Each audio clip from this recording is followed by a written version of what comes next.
I'm Dr. Ashley Dash, your favorite profitable resume expert and global HR consultant. Today, I will share how I got my job in Japan. And no, I don't speak Japanese. In this session, you're going to get practical tips on how to enhance your visibility, learn how to craft a compelling executive brand, and finally, leverage your unique stories and experiences to become an international expat overseas. I believe anything is possible. My faith produces actions, and actions show results. I believe you can start from anywhere and experience career freedom. This means you are in control of your career, your finances, and of course, your schedule. Flexibility is key. So let's dive in. And in order to get started, there's a little bit of information you need to know about me. So let's go back to before COVID in 2019. I found myself facing the big three F's: being fired, facing foreclosure, and family emergencies. If you live life, I'm sure you know exactly what I'm talking about. It's from this place that I went from 0 to 6 figures with an international move to Japan. So I found myself being fired because, to be honest, I simply wasn't interested in the job that I was doing. While I was making some money, it wasn't exactly what I wanted to do. And to be honest, I wasn't showing up and performing in the way that I should have. So while I was fired, it was well deserved, but there was still a source of shame and embarrassment and frustration with that, specifically as an HR professional. Once got fired, I moved from Atlanta, Georgia to Columbia, South Carolina. There, I found myself looking for another position, but not finding anything, facing what I call chronic unemployment, which is being unemployed for longer than 3 months. I was applying for positions, talking to people, and not really getting a lot of activity. While that was happening, my grandmother was in the hospital. Actually, she was in and out of the hospital. She was in rehabilitation. She was in and out of ICU.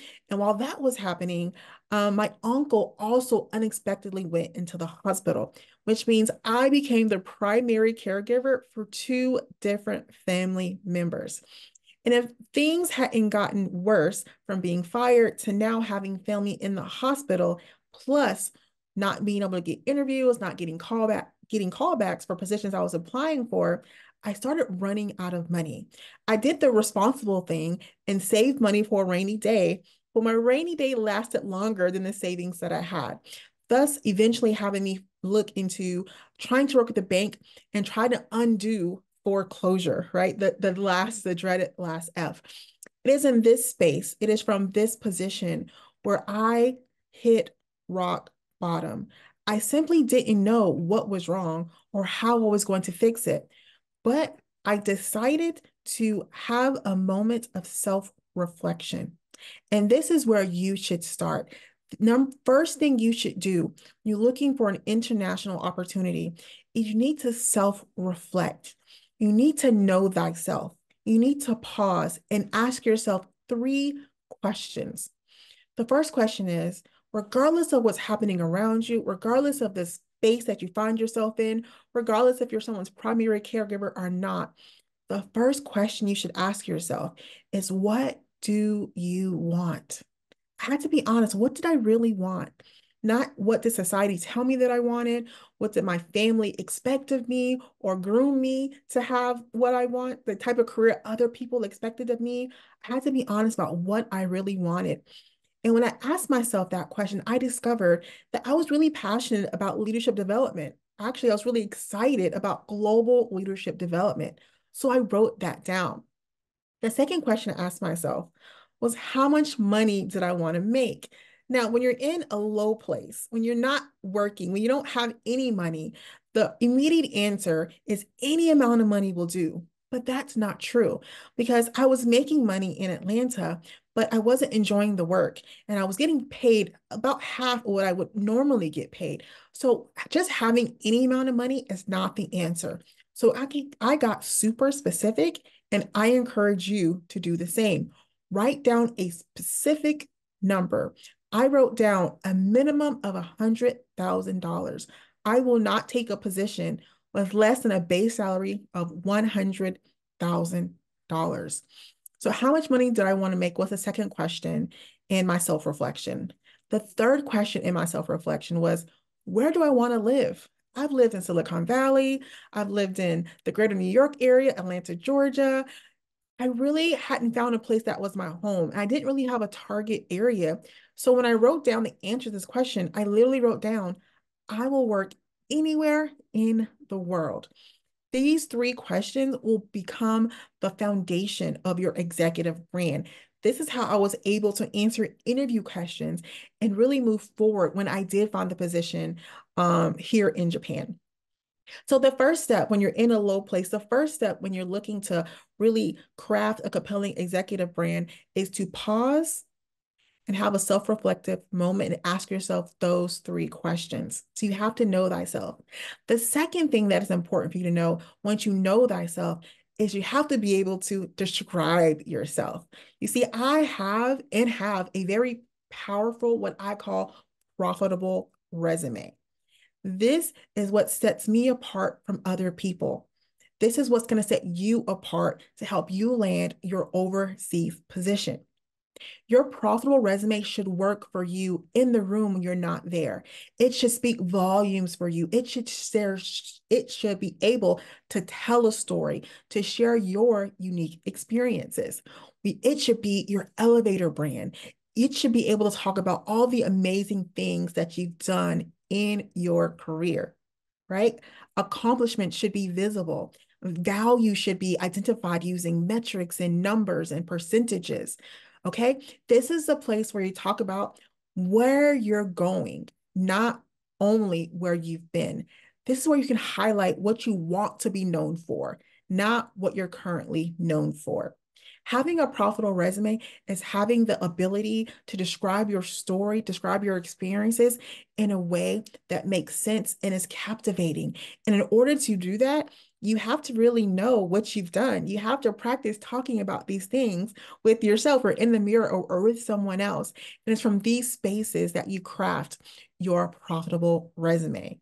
Okay. So once you know thyself, once you describe thyself using your profitable resume, the last thing you need to do is you need to take action.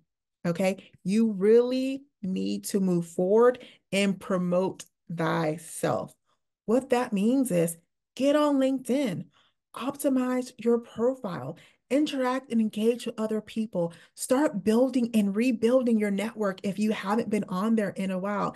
Change your photo, take a headshot, comment on articles, share articles, let others know that this is my professional presence.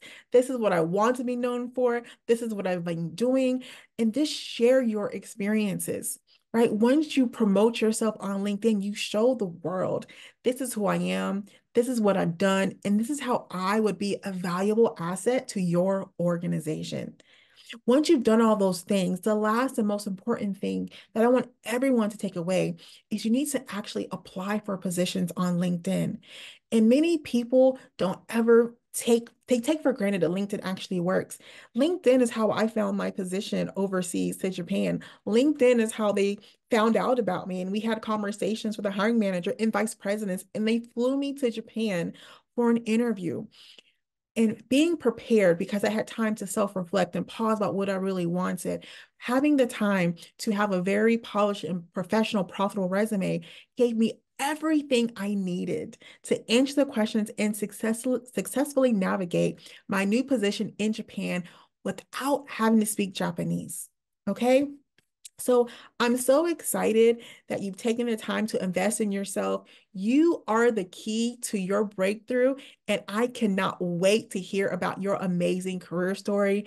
If you want more tips and encouragement, feel free to follow me on LinkedIn at Dr. Ashley Dash. It's been a pleasure.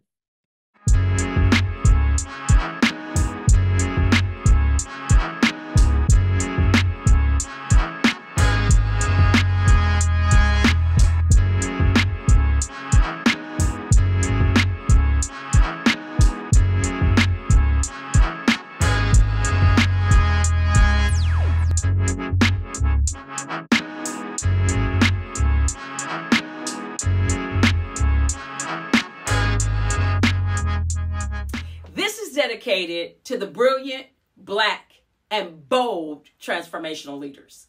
Today, we're going to journey back down memory lane. Okay, y'all. My name is not Minnie Rippleton, and I can only sing about this much. But seriously, everybody, my name is Brigitte Brown-Jackson. I'm a behavioral wealth strategist, and we're going to be diving into emotional intelligence. But we're going to do it today through the lens of the brilliant, the Black, and the bold. And guess what? We're going to be getting inspired by two incredible Black history figures, Fred Hampton and Mark Clark. Imagine the late 1960s. It was a tumultuous era where racial tension and injustice thrived. Kind of like today. We have Chairman Fred Hampton, who is a leader of the Black Panther Party, and he envisioned a revolutionary transformation. He believed in the power of the people through unity, empathy, and emotional intelligence as tools to dismantle systematic oppression. Hampton's visions wasn't just about rebellion. It was about building a community that was empowered through understanding and compassion. His emotional intelligence allowed him to connect with people from diverse backgrounds, transcending the barriers of prejudice. And that right there made him a target for the FBI. Now let's intertwine Hampton's legacy with another unsung hero, my uncle, Defense Captain Mark Clark, founder of the Peoria, Illinois chapter of the Black Panther Party. Clark and Hampton both, they sought to revolutionize not just the system, but the way and how we lead. These two heroic leaders, unfortunately, died December 4th, 1969. But their impact still lives on. You see it when you see me. My Uncle Mark's journey was one of resilience, strength, and tenacity. They both showed emotional intelligence, and it's a superpower. It is the skill that empowers leaders to navigate complex challenges with grace. So I know you might be saying, Black Panther Party and grace, those two words don't even go together. They were radical. Absolutely. But they did have grace. It involved a self-awareness, self-regulation, empathy, motivation, and effective communication. Both Hampton and Clark exemplified this type of leadership, that they valued emotional intelligence as a cornerstone of their revolutionary efforts. They were self-aware of the authority they had to have and command, the work that had to be done, and the risk they were taking to fulfill it. Picture this. My mother, Mark Clark's 20-year-old sister, dreamed he died just weeks before he was assassinated. Knowing what she saw, she pleaded and she begged with him not to go to the Illinois chapter and work. But he emphatically told her no, as he pointed in the floor at my 1-year-old cousin and 3-year-old Brigitte and said, I have to do this. Why? Because he had a why that was greater than him. It was his niece and his nephew and the Black people that he loved so much. Who knows that they will die, but still choose to transformatively lead? My uncle, that's who. Fred Hampton was only 21 and Mark Clark was only 22, but they showed self-regulation. They knew the cost of their emotions and their behavior. Discipline defined them. They spent a mandatory 2 hours of reading every day. Every day. Do we know leaders that have that type of discipline and that type of control today? Empathy anchored their actions. They were committed to service, even as teenagers. They were leaders in the NAACP, Hampton in Chicago, and my Uncle Mark in Peoria. The Black Panthers Party survival program, like the health clinics and the consumer education and the GED training, those were direct community needs. That was empathy in action. In 2019, I authored a children's picture book that commemorated the 50th anniversary of their deaths. And we talk about the breakfast program. Did you know that the Panthers fed upwards of 40 100,000 children in the late 1960s. Now, that was before America's free breakfast program. That was empathy. They both were motivational, but just in their own ways. As a stream execution coach, under the leadership of Dr. Eric Thomas, we give our clients this flight assessment. It's like the DISC assessment. And so it helps us understand people's personalities. And if I was to analyze Chairman Fred and my Uncle Mark, Chairman Fred would definitely be the I, or the interactive type. My uncle would be the grounds crew, or the stabilizing personality. Now, if you've ever seen Chairman Fred speak, you can hear the magnetic way that he pulls people in and he garners people's attention with his charismatic ways. My Uncle Mark, he was not charismatic. He was one of them stay in the shadow type of guys. We don't even have photos of him as a family in his leadership because he liked being behind the scenes. He was the glue that helped people together. Lastly, these two gentlemen had excellent communication skills. They were great orators. Effective leadership is about expressing yourself, but it's also about impacting with your communication. They both did that. They both had emotional intelligence. They connected with community pain. They turned anger into activism, and they forged alliances with diverse people. It went beyond protest. Okay? So let's make this practical.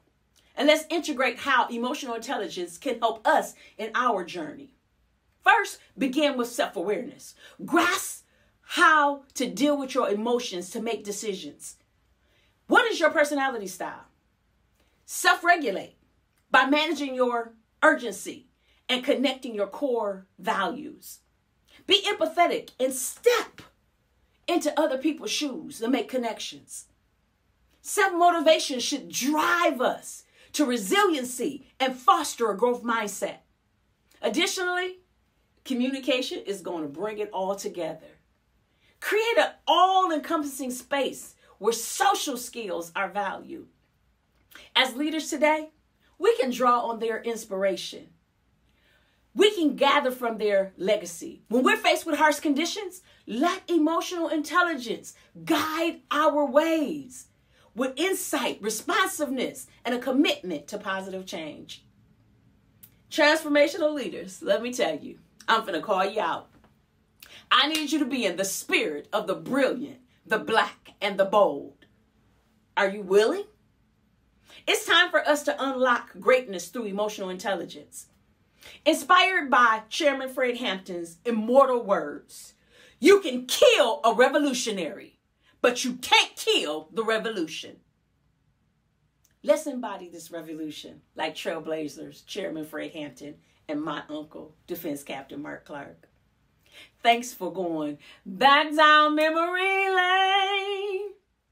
And as Les Brown said it best, your ability to communicate is an asset in a world hungry for your voice. So be the architects of change, leading with our hearts, making emotional intelligence not just a skill, but a way of life. Let emotional intelligence be your guide on this innovative leadership path, shaping a future that came from the wisdom of our past leaders. Everybody, my name is Brigitte Brown Jackson, and I am a behavior wealth strategist.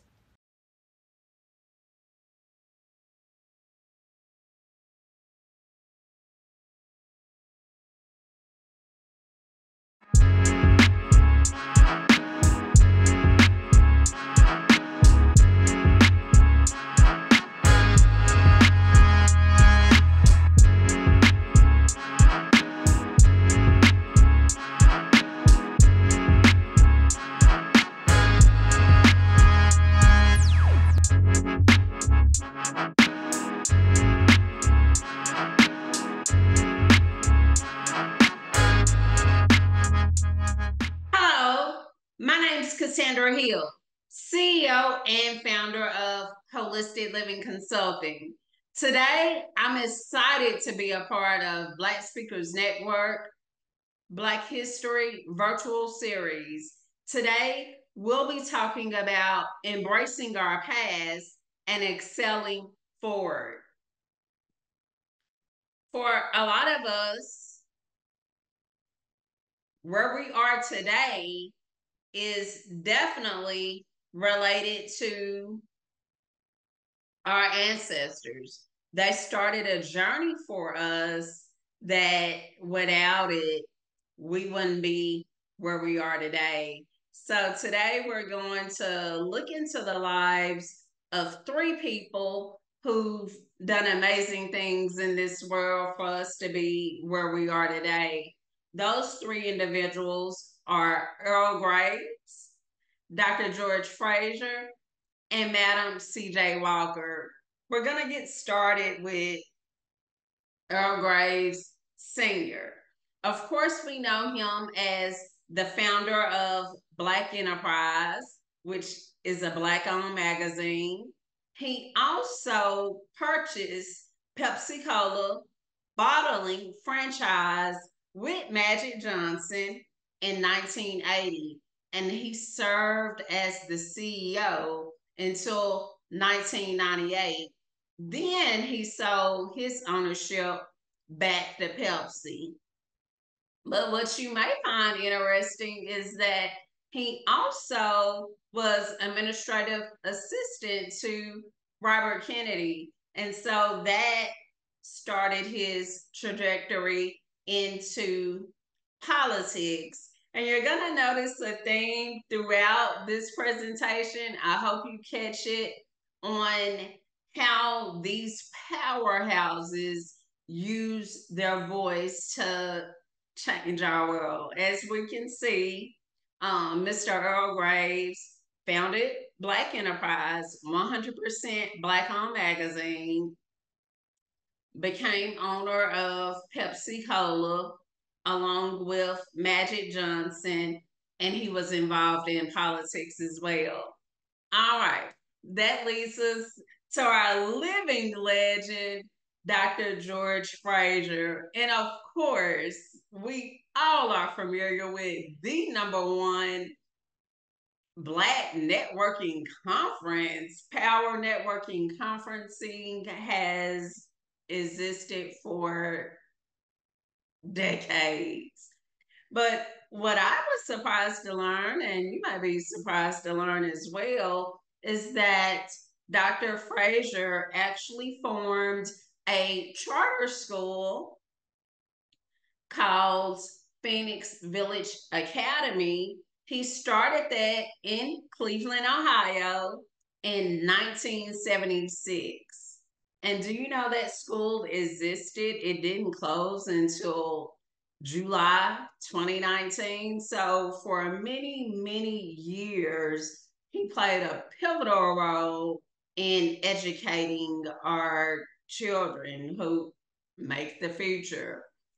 And his books, oh my goodness, his incredible books. He's best-selling author. One of his books, highly, highly recommend you read if you have not read it, especially for us speakers. Success Runs in Our Race. And so what we glean from Dr. George Fraser is the importance of educating and having a safe place for us that he created through the power of networking conferences. Because do you ever find yourself at conferences, just mainstream conferences, and maybe feeling out of sorts, maybe feeling like, I'm here, but I really don't feel at home? Power Networking Conference, if you've never been, one thing is certain: you feel at home. You feel like this is a place for me. And so he created that just for us. Our last person, certainly not least, the great Madam C.J. Walker.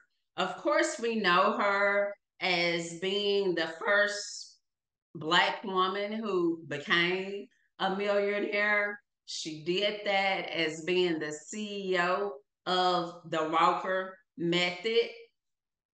But here's the thing, she didn't do that alone. Madam C.J. Walker went out and got agents. Matter of fact, she had over 20,000 sales agents, not only here in the U.S., but out of the U.S. as well. She traveled to the Caribbean and just all over the world and had women working as her sales agents and was able to get her product in beauty schools and so many mainstream areas, which boggles my mind. She definitely was a trailblazer for her time. One thing that you might not have known about her, which it was somewhat news to me. I didn't know the full story behind it. She developed Villa Lorero, this gorgeous, gorgeous mansion in New York that actually still exists to this day. Has been bought by a minority company, and they're looking to have it as a place that's going to be for minority entrepreneurs. But when Madam C.J. Walker developed this mansion, it was not only her home, but it was a place for political events, for social clubs, for all sort of events for Black people. She also was involved in politics, advocated her voice against anti-lynching and other issues that affect Black people. Unfortunately, those things that affected, especially when we look at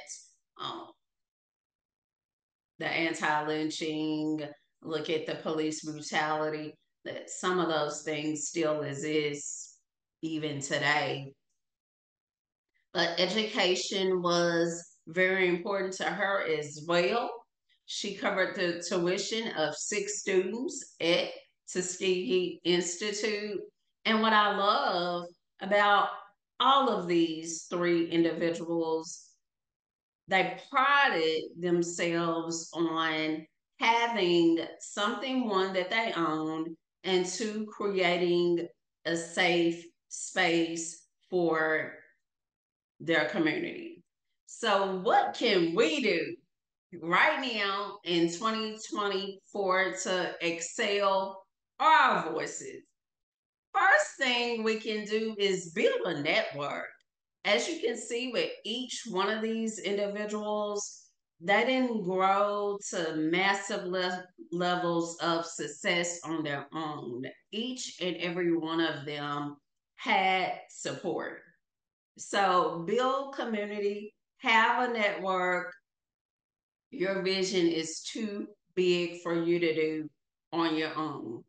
Second thing you can do, create your own platform.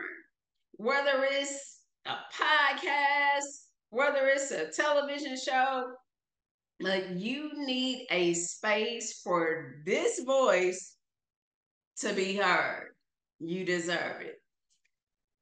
Last thing you can do to excel, amplify your voice, educate yourself on the needs of our community. There's so many challenges that are plaguing the Black community. Do your part to be part of that solution.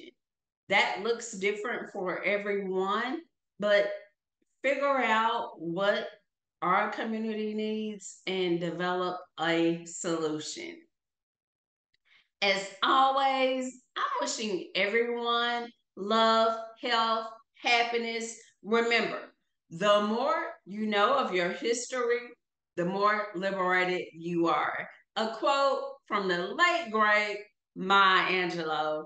And if you're looking for a speaker that will impact your audience, feel free to start that conversation with me. My website is CassandraRhill.com. We can start that conversation on how I can impact your audience at the event, and afterwards we can start that conversation at CassandraRhill.com. Thank you for your attention.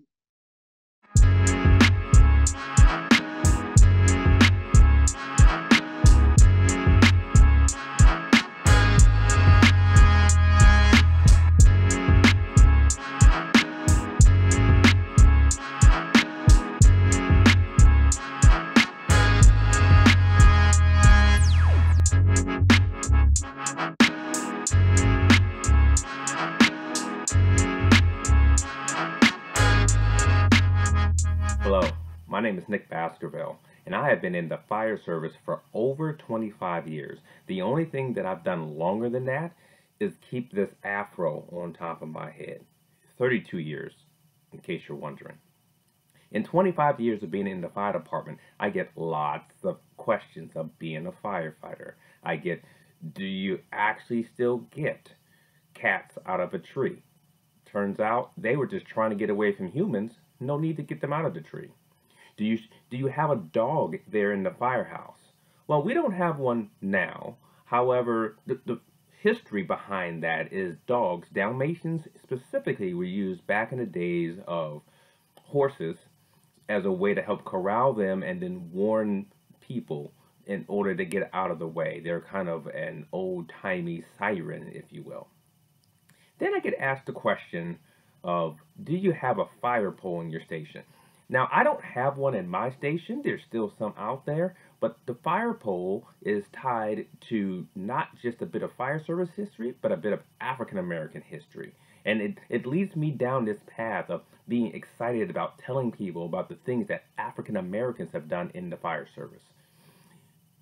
So the pole started off back in Chicago, back when there were horses. There was a fire station that had 3 levels to it. On the bottom level, there was the actual horses that people rode. On the middle level there was where the normal day-to-day operations of eating, sleeping, and everything else. At the very top was where all of the hay was kept there for the horses. And what would happen is that there was a long pole, normally in the middle of the firehouse. You take the bales of hay, you connect them to that, and you drop them down, and that's how you got these bales of hay down there. It's an easy way to get the hay down there, which is kind of interesting, because if it's easy to get that down there, how hard was it to get it up there in the first place? I said I knew history. I didn't say I had all the answers. Anyway, so at one point, a call came out, and one of the firefighters had gotten the idea of, instead of trying to run down all of the steps, which takes forever, he put on some gloves, got a hold of the pole, and slid all the way down. He got down there so fast that the officer was like, how'd you do that? They went on to the call, and they came back. And then they kind of perfected this thing. They did some things with the pole so you didn't get splinters in your hand, and kind of perfected the process of, like, how do you do this safely? To the point that they were doing it so fast that other people couldn't understand how were they getting to fire emergencies faster than everybody else. They were the fastest group of people to get there, and they were only African American. This is back in the time where segregation is still big, and there's a lot of division even in the fire service. So you have this all-black firehouse staffed only by African Americans that are doing phenomenal things and created an invention that has permeated the fire service ever since. I love telling that story because it's just a cool bit about the innovation and things that people in the fire service, African Americans in the fire service, can do. It's also not something I can find in textbooks easily. I've got to dig a little bit. I've got that from a particular book, but it's not something I can find in the textbook. This next story I'll tell you, it is about Garrett Morgan. Now, if you're thinking, like, was Garrett Morgan in the fire service? No. He was a straight-out inventor. But what he invented radically changed how we do things in the fire service. So again, way back when we had horses and carriages and things like that, there was a fire in New York called the Shirtwaist Triangle Fire. It is a huge fire that is often studied in the fire service. A lot of people lost their lives, and a lot of code changes changed. Well, Garrett, he saw this and thought to himself, I've got to figure out a way to help people. Now, I've never actually met Garrett Morgan. I know I look like I'm from the 1970s, but he was even before that time. And when I see pictures of Garrett Morgan, it's definitely a chocolate-skinned individual. His hair is kind of combed to the side, slightly straightened. He's normally wearing a suit of some sort or some sort of fancy dress that kind of goes along with that time period. Super smart guy. You may know him from being the inventor of the traffic light, or you may know the traffic light's distant cousin, the red light camera. They normally hang out together, particularly if you live in the D.C., Maryland, Virginia area. But one of the other things he thought of is there a way that he can help make it safer for people to go rescue other people? How does he do that? And he came up with the idea of there was a way for people to be able to breathe inside of this really smoky environment. Maybe more people could have been saved. It turns out a lot of people in fire deaths, even today, really die from smoke inhalation versus the actual burns. So if you can take care of a way to help people breathe, you can probably help save more people. So he came up with some ideas. There was this big mask sort of thing. And then he did something that's innovative, something that probably impacts you and you don't even know it yet. He came up with these canisters, but these canisters go all the way down to the ground, or at least near there, not near your feet, because that's where the best air at. He figured out that the best breathing air is actually down low. So that's why firefighters tell you in the event of a fire, get as low as you can so you can breathe that air. So he comes up with this gas mask, if you will. It's a hood, it's a shroud that you put over the wearer. It's got these two long tentacles that hang down with canisters at the end, and it draws up air so that the person can be able to breathe and go into these smoky environments further than what they ever could have done before. And it's a great invention that nobody wants to use because, again, this is back with horses and carriages, which means that racism and division is also there in abundance with it. That's until a problem came out. There was a tunnel under construction. And in this tunnel, there were a bunch of workers, and they had had a collapse. People were trapped. People from the fire department went in, but some of them collapsed, and they became a part of the emergency. Garrett comes by, and he's like, look, I've got this thing. It could probably help you. To which, again, people weren't there for it. So him and his brother put on these devices, and they went in, and they saved the remaining people and were able to recover all of the bodies.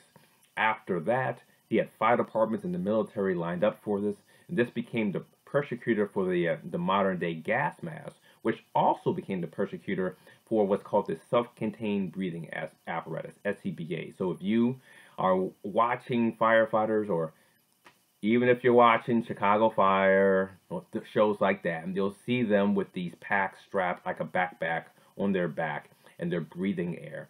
All of those stem from this one inventor who just wanted to be able to help people. How much did he want to help people? To the point that he didn't charge for the patent for that device. He created a patent and everything else, and then he gave it away just to the general public as a whole, so people would manufacture this to continue to be safe. Deep in the fire service history are these nuggets of information about what African Americans have contributed. And so anytime I get a chance to tell people something about the fire service, I let them know that cats are going to be all right.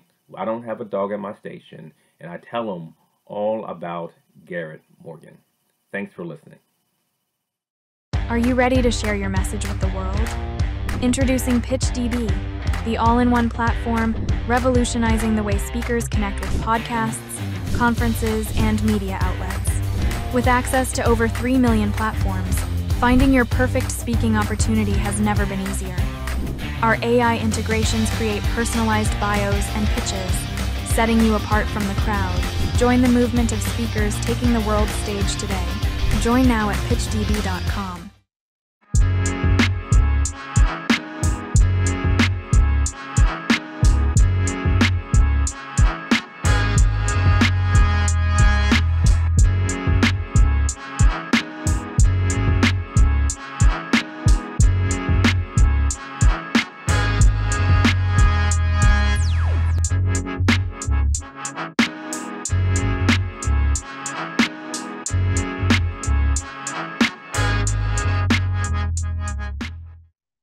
Greetings to you all.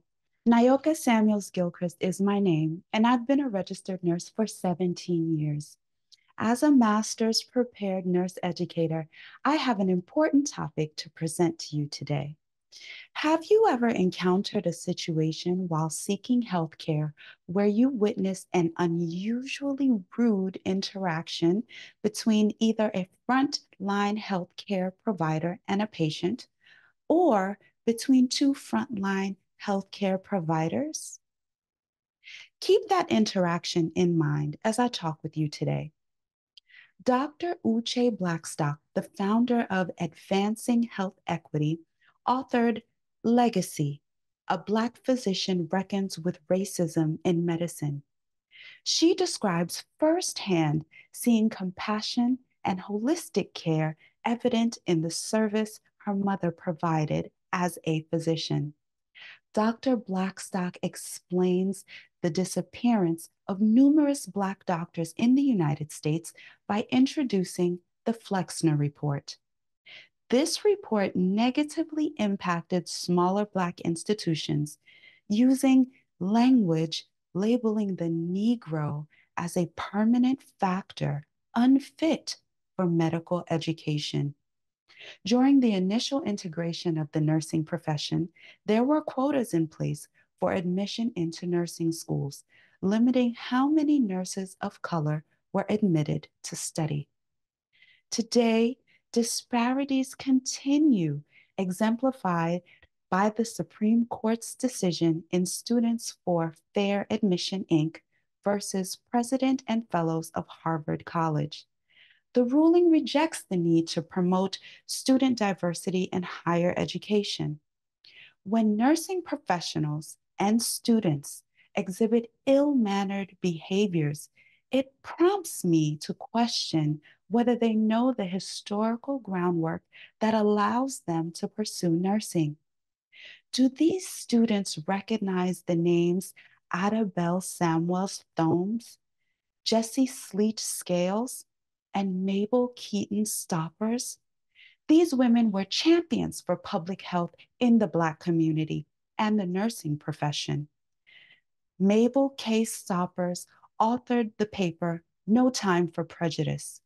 Jessie Sleet Scales wrote a report entitled A Successful Experiment, and Ada Bell Samuels-Thomes became the first original inductee into the American Nurses Association Hall of Fame in 1976, years after the dissolution of the National Association of Colored Graduate Nurses. Before Florence Nightingale, great Black mothers nursed all the babies and nurtured all the adults, every color of the rainbow. The integration of formal nurse training began with Mary Eliza Mahoney, but just because she was the first does not mean others before her were not deserving.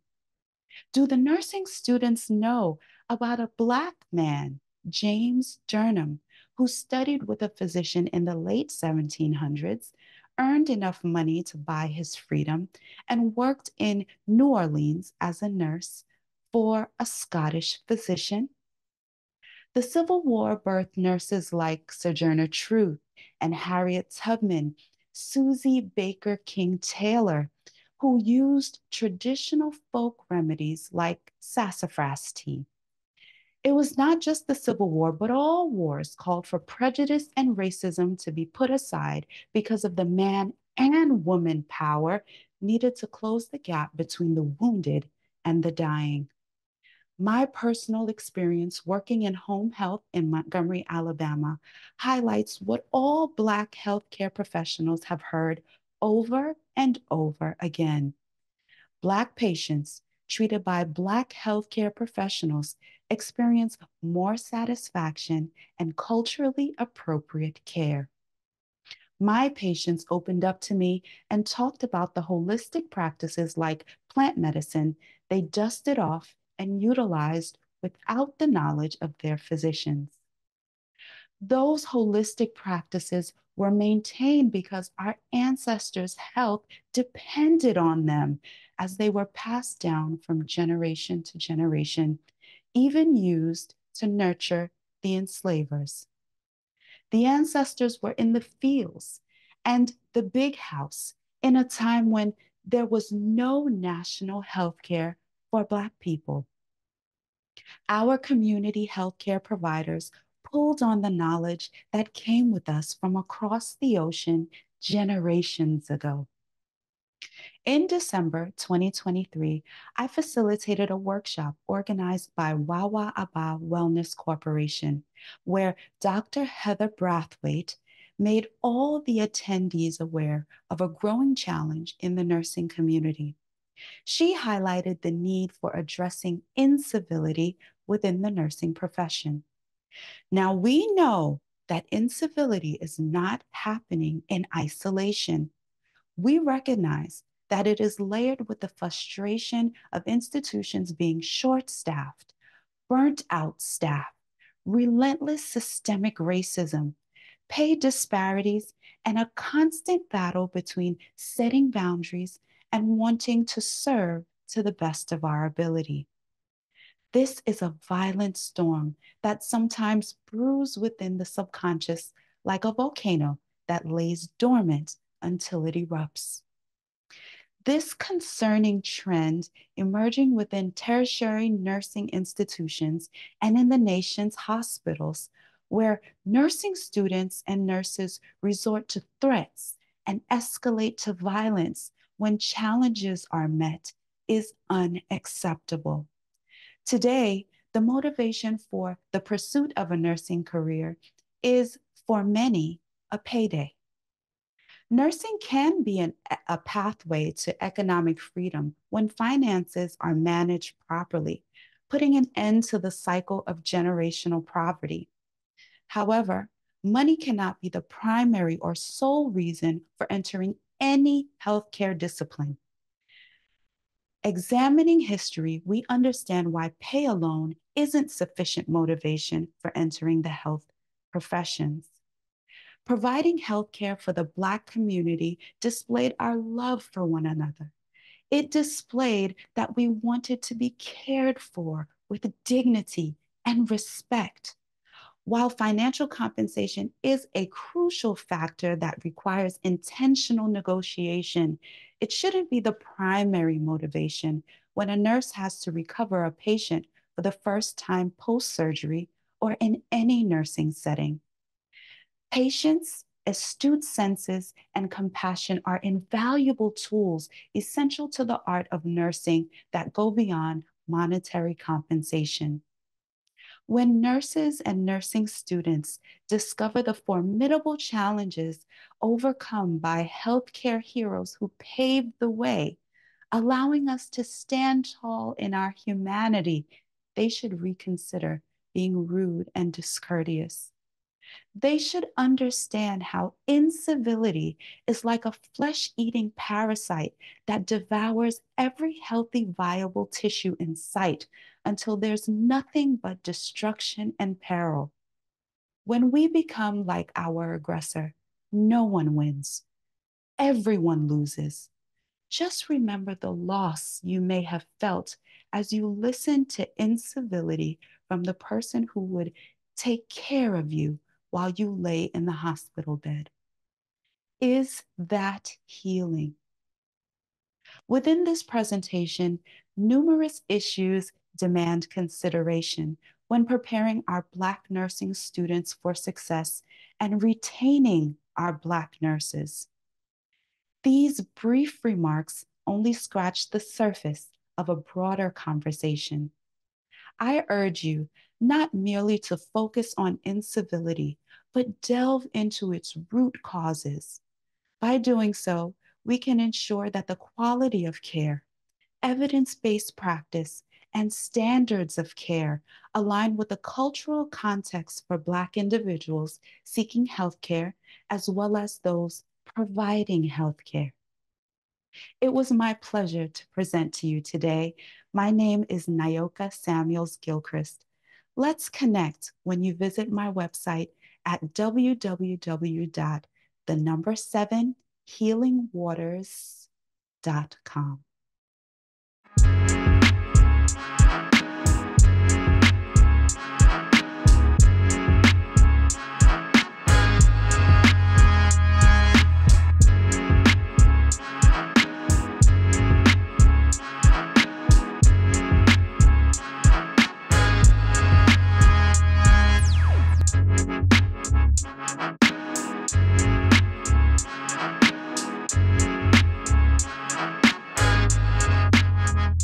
Greetings, I'm Dr. Robert Benson. So look, up in the sky, it's a bird, it's a plane. I'm going to talk to you today about the power of aviation and African Americans at altitude. So for a quick overview, what I'm going to talk to you about, I'm going to talk about the history, talk about the Wright brothers a little bit. I'll present some statistical data to you, and I'll talk about African Americans in aviation history. And I'll talk about some friends of mine and people who I know who are actually in the industry. I'll talk about the first airline that's out there. I'll talk about education and as far as African Americans in aviation. And I'll give you my personal African American history in aviation. We'll talk about aviation today and the way things have evolved to what they are now. We'll summarize, conclude, and then we'll go from there. First, the power of aviation. It all started with Wilbur and Orville Wright, who were American inventors and pioneers of aviation, as it were. In 1903, the Wright brothers achieved one of the first flights with powered, sustained, and controlled airplane.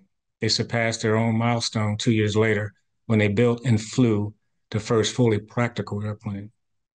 Well, that is what aviation started. So now aviation has taken on a whole new complexion. It's a part of what we do. But did you know that the first thing that aviation was really used for in the past was mail? But that changed, and over the years, say, for instance, from the 1900s to the 2000s, it started to take on a larger role and do more things. Well, and during that time, aviation went from just transporting a few passengers to over 500 million by 2000, and over the same time frame, it went from transporting 0 tons to over 180 million tons, as it were, of just about anything you can imagine. So let's talk a little bit more about aviation and Black history in aviation. Let's start with these Tuskegee Airmen. They've been depicted in numerous movies and alluded to on many TV shows in history. These heroes are among American civil rights heroes and aviation history as well. Commonly referred to as the Railtails, as you see these gentlemen in these jackets, but the Tuskegee Airmen were the first Black military aviators in the U.S. Army Corps. A precursor to the United States Air Force, believe it or not. They trained at Tuskegee Field in Alabama, and they flew more than 15,000 individual sorties, which are flights. And this is during Europe and North African wars during World War II. Their impressive performance earned them more than 150 distinguished flying crosses and helped encourage the eventual integration of the United States military, as it were. Okay, those are the first real aviators that we all are familiar with. But did you know there was an African-American Airlines?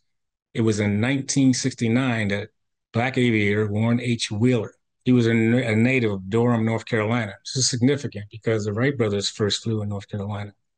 And he established Wheeler Flying Service, or Wheeler Airlines, the first African-American owned and operated service in the United States.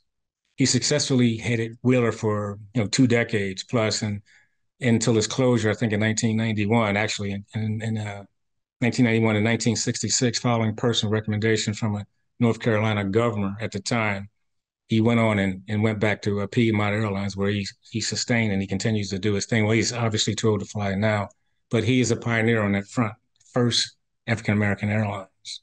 Well, we've got our airline.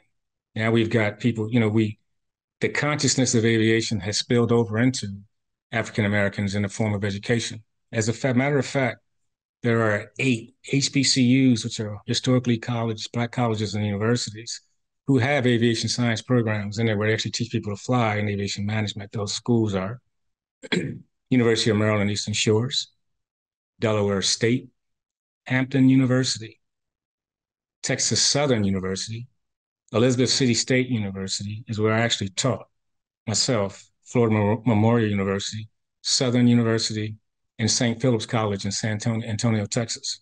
Elizabeth City State University is significant to me because I actually taught there. As a matter of fact, there's a student that I taught aviation management to who has actually thrived in aviation himself. Meet American Airlines First Officer, Corey Kellum. Corey has flown and he represents aviation at the nth degree. Look at his statistics here. He's a first officer with American Airlines. He's a very young guy and does a great job. Right?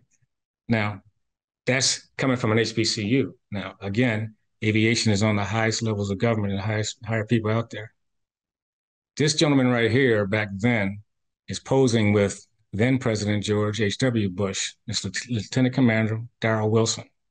He started flying his career with the United States Navy, and this photo was actually taken backstage at the Naval Aviation Museum. Today, Captain Wilson is United Airlines captain, and he is a Boeing 777 flight commander. He is at the very top of aviation in the civilian sector. This is Captain Darrell Wilson. Okay. Well, I've talked to you a little bit about some other folks who's in aviation. Now let's talk about myself. This is my little bit of aviation history. Let me share a clip with you real quick. I'm Robert Benson. I'm the director of Dare County Regional Airport, which is in Manio, North Carolina, on Roanoke Island and on the Outer Banks. We had aircraft coming in from Tampa, Florida. Basically, it was too fast to stop off the edge of the runway, and it ran into the sound about 10 to 15 feet off the edge of the sound. Fortunately, the water wasn't taller than 4 to 5 feet, so it wasn't completely submerged. There were 7 people on board, 5 passengers and 2 aircrew members. Again, we were there and we were able to help them get out of the airplane, and they were in the meantime trying to get out as well. So fortunately, it was, again, the water wasn't too deep off the edge, and they weren't too far outside, so we weren't worried about drowning or anything like that, so we were fortunate. Yeah, it was a Cessna Citation 550, which is similar to a Learjet, very high-speed aircraft, high-performance aircraft. It's just a cursory look is that it's probably totaled. There's some significant damage to the front end of the landing gear, some severe damage on the right wing, and other than that, just being submerged in water was pretty much most of the damage. Okay. That is my piece of Black history, and the point I'm making to you here with this is that there are a whole lot of other things to do in aviation besides fly. I was the manager and the director of Dare County Regional Airport in Manio, North Carolina. What's significant about that is that Dare County is actually where the Wright brothers first flew. So there is my personal piece of Black aviation history, as it were. But the power of aviation continues on. I mean, today, African Americans in aviation is no longer an anomaly. It's the norm. It certainly is the norm. We have Black astronauts.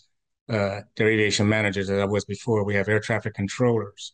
And we have engineers, electricians, technically savvy professions throughout. And of course, UAVs, the list goes on. But there is, along those lines, we are still actively recruiting in all these different positions in the profession of aviation. The bottom line is, as aviation has evolved, there's been this constant trajectory, and we are out at the forefront of it.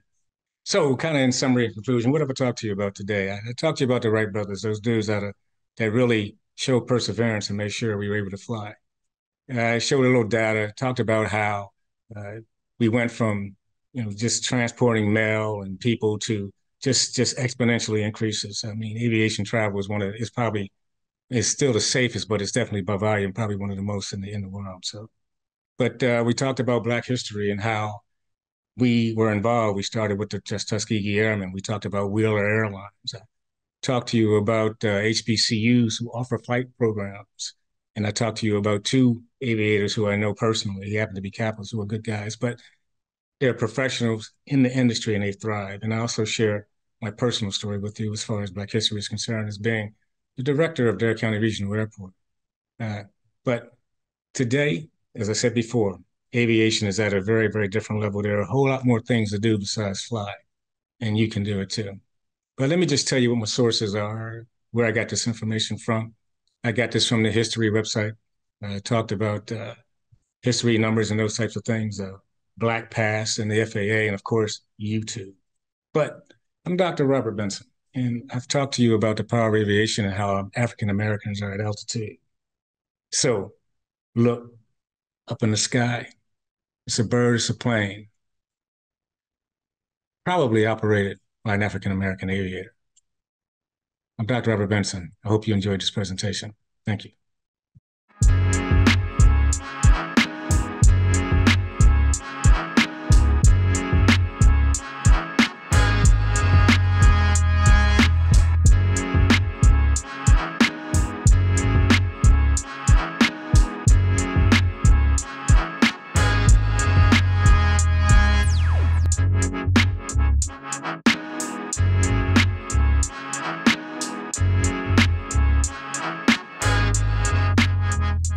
Hello, this is Sheila P. Spencer, storyteller, inspiration with custom-made inspiration created and curated just for you.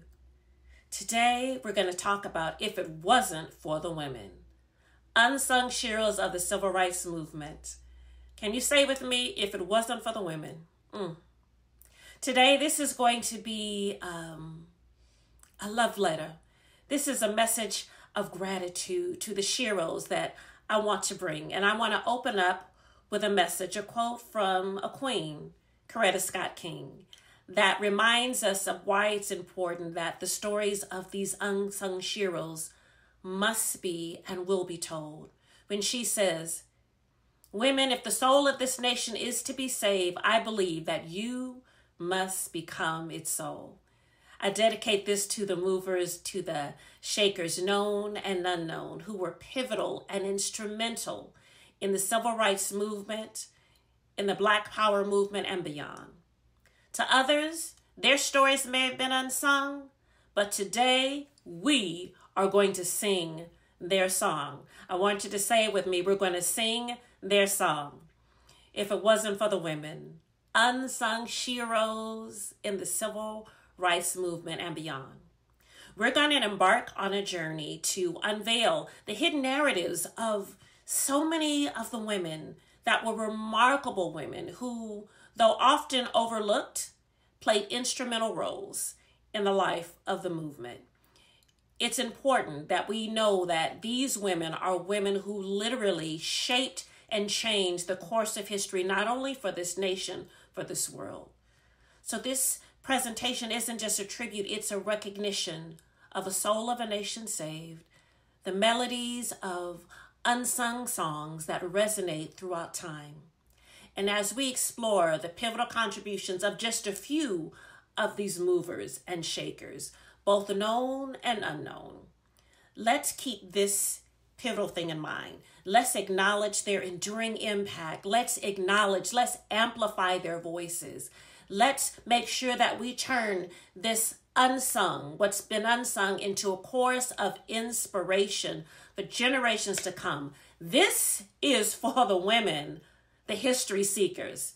This is for those of you who are intent on discovering the hidden narratives. This is for those of you who are true history seekers. This is for the stories that haven't yet been told. And this is for what they meant. This is a dedication to the heroes of the Civil Rights Movement. Let's sing their song. Fannie Lou Hamer, we sing your song. Fannie Lou Hamer was a powerful advocate for voting rights and beyond. She co-founded the Mississippi Freedom Democratic Party and spoke passionately about voting rights, civil rights, and human rights. She wasn't afraid to challenge the status quo. She wasn't afraid to push back. Fannie Lou Hamer reminded us that you can pray until you faint, but if you don't get up and try to do something, God is not going to drop it in your lap. Fannie Lou Hamer reminds us that we are to embody a life of moving in the direction of what we pray for. She prayed with her feet. She prayed with her voice. She prayed with her bravery. She prayed with her actions. We sing her song. Fannie Lou Hamer, sing her song. Ella Baker, we sing your song. Ella Baker was a brilliant organizer and activist. She understood the power of presence, and she understood the power of creating spaces where people's voices were valued and honored. For Ella, everyone had a voice regardless of age, gender, or background. I love how Ella Baker defied so many of these roles in a movement that was often dominated by men. Yet Ella knew who she was, walked in her gifts with confidence. Here she was in her late 50s and early 60s, influencing a generation of world changers. That included the late John Lewis, Diane Nash, Joyce Ladner, Kwame Ture, formerly known as Stokely Carmichael, and so many others. Here was Ella Baker, revolutionary. She embodied that truth, that revolution isn't confined to an age or a gender. We sing her song, Ella Baker. We sing your song. Queen Mother, Septima Clark. Queen Mother, or some consider the grandmother of the civil rights movement. First of all, Queen Mother was an absolute trailblazer in the field of education, focusing especially on adult literacy programs to empower African Americans in the South. Second, we cannot ignore her role in developing citizenship schools was absolutely groundbreaking. She provided marginalized and overlooked communities with the tools and the resources and the knowledge that they needed to overcome voting right barriers. And third, we cannot ignore the fact that Septima Clark, Queen Mother Septima Clark, her unwavering dedication to equality transcended racial and gender boundaries, making her a key figure in bridging gaps and fostering unity within the movement. She was a groundbreaker, a pioneer. We sing her song, Queen Mother Septima Clark. We sing your song. When we take the time to revisit the lives of these remarkable women, Fannie Lou Hamer, Ella Baker, and Queen Mother Septima Clark, it's important to realize that every time a story is told, we uncover the hidden melodies of their impactful contributions to the civil rights movement and beyond. We celebrate Fannie Lou Hamer's unwavering commitment to voting rights. We celebrate Ella Baker's brilliant and groundbreaking organizational skills. We celebrate Queen Mother Septima Clark and her groundbreaking work in education.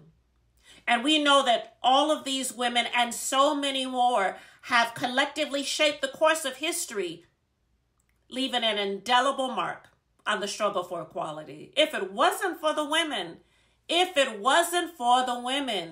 do you realize that we stand on the shoulders of these unsung heroes? So I want this speech to be a call to action. I want you to explore their stories and the stories of so many other women. I want you to dive into the richness of their experiences. I want you to share their legacies. It is so important that when we actively recognize and celebrate the profound contributions of Black women in history, when we celebrate the echoes of their courage, their brilliance, their resilience, and their vision, it continues to reverberate. Every time we share their stories, we are amplifying their voices and the voices of so many. We are ensuring that the soul of this nation and this world is not only saved, but thrives through the stories of these unsung heroes. In doing so, we're not just honoring the past, but we are contributing and ensuring a future built on the foundation laid by these incredible women. Their song, once unsung, can you hear it? Now resonates as a powerful chorus of inspiration for generations to come. I want to thank you for joining me on this journey as we took the time to sing some songs. It's important that we recognize these heroes and many more. So as we carry forward the melodies of Fannie Lou Hamer, Ella Baker, and Queen Mother Septima Clark, may their stories continue to be inspiring and resonate. Let us be custodians of their legacy. Let's ensure that the soul of our nation continues to thrive through the acknowledgement and celebration of these remarkable women. We sing their song. Fannie Lou Hamer, we sing your song. Ella Baker, we sing your song. Queen Mother Septima Clark, we sing your song. I want you to name aloud a Black woman who has impacted your life, who has impacted history. And I want you to say her name after I say we sing their song. We sing your song. We sing your song. Sheila P. Spencer, thank you for joining me today on this love letter. You can follow me on Instagram at SheSpence, on Facebook at Custom Made Inspiration.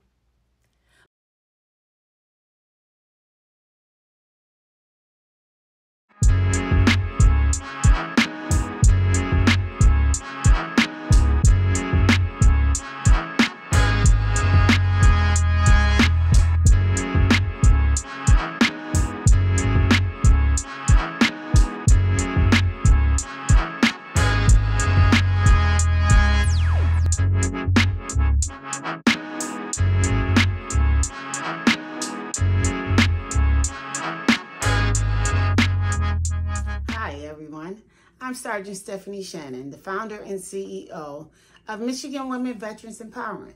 It's a faith-based nonprofit organization that empowers all veterans, their family members, their youth, in the 8 dimensions of wellness.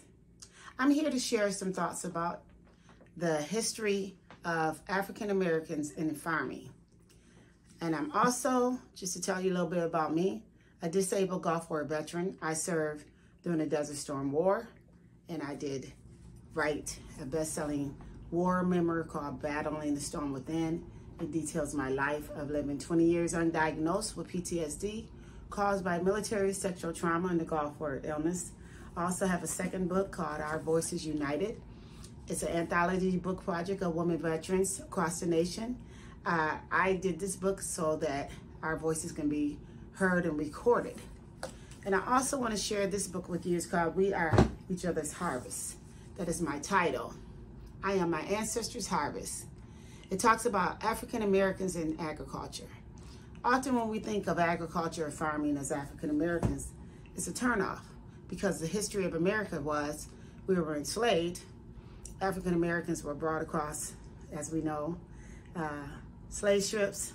Many of us, our ancestors did not make it. We were forced to farm. We basically built America. America has benefited greatly by the historical enslavement of African Americans. Farming was one of the primary sources of income and whatnot. When I talk to Black Americans about farming, they kind of look at their face like, farming? I said, what do you mean by farming? And I tell them, I said, it's agriculture. Agriculture is a field that is very broad. And I tell them, I've been a farmer. I'm the only Black woman veteran farmer in the whole state of Michigan. I've been in agriculture for over 9 years.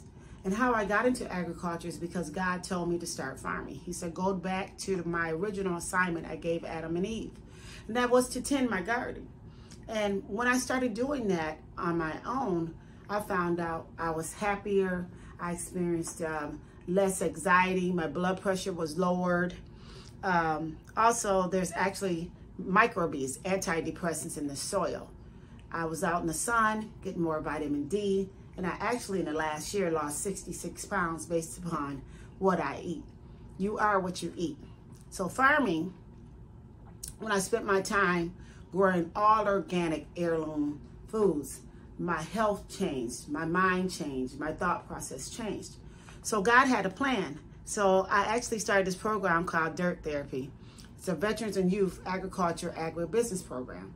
And I'm sharing that with you because often when we think of farming, we see people way out in the fields with all this equipment growing corn. But you can start with just basically what is in your hand. If you have an apartment, if you have a home, if you have a backyard. You know, I actually started with a house and I started farming there. And then I've grown into where I have a greenhouse and we're cultivating rabbits and quail and chicken and ducks. So over the years, God has expanded the agriculture field. In agriculture, you can do grow such as soil grow, where you start right with container gardens. You don't have to have a lot of land. You can do urban farming. You can do hydroponics. I have hydroponic systems where you're just growing straight from water and chemicals. There's so many things you can do. But I encourage African Americans to get into farming. Why? Because there used to be 1 million of us in farming. Now it's only, in the whole nation, only 46,000. 46,000. Yes, from 1 million to 46,000 of us that actually identify as black farmers. That's horrible. That statistic is alarming. There has been lawsuits against the USDA of black farmers being discriminated against, having fair access to loans, fair access to land and equipment. As we know, systemic racism and all the things that has happened in America, there has not been any reparations. Often we hear the term 40 acres and a mule. That's things that were promised to us and we never received that access. Instead of me focusing on what my ancestors did not get, I had to focus on how can I honor my ancestors? The blood, sweat, and tears and the forced labor. I got into agriculture and farming and fell in love with it. I advocate and speak and try to encourage other African Americans to get into agriculture in any aspect. I encourage people to grow their own food. I've never heard of, and some of you have seen, seedless watermelons. It used to be a time where you would see watermelons and they had the black seeds. Now you see watermelons with white seeds. Or you see vegetables that do not have seeds at all. Seedless grapes, seedless tomatoes.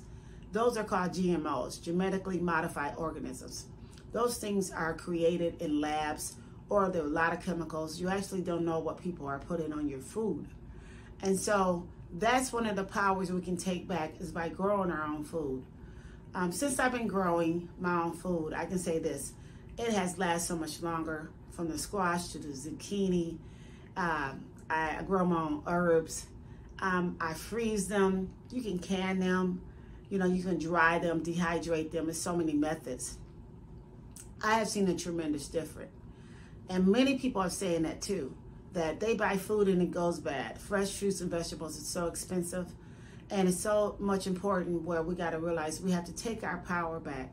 I consider myself honoring my ancestors because I farm by choice and not by force.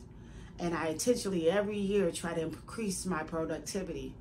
As African Americans, we cannot continue to be consumers. We cannot continue on the government.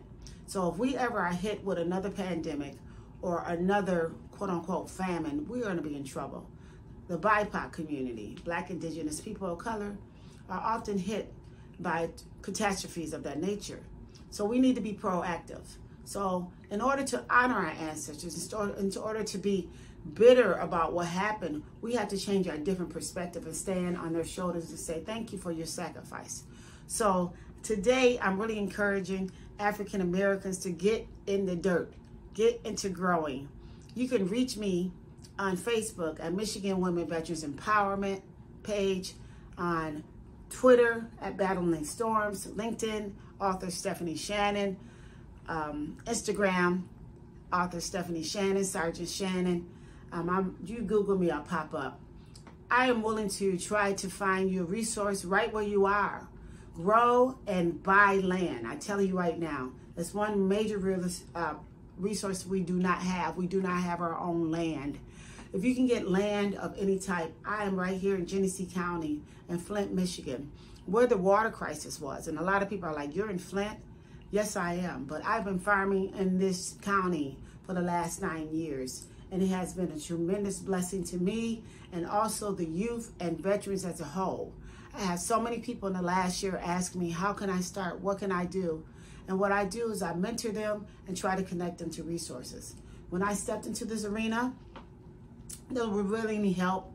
Most of the sectors and most of the meetings I came to, I was always the only African-American woman, and I often didn't get the answers. So I tell people, you got YouTube University there that has so many information on how to farm, how to grow home, right where at your home, get you some organic heirloom seeds. It's getting to the point where it's going to be hard to access that.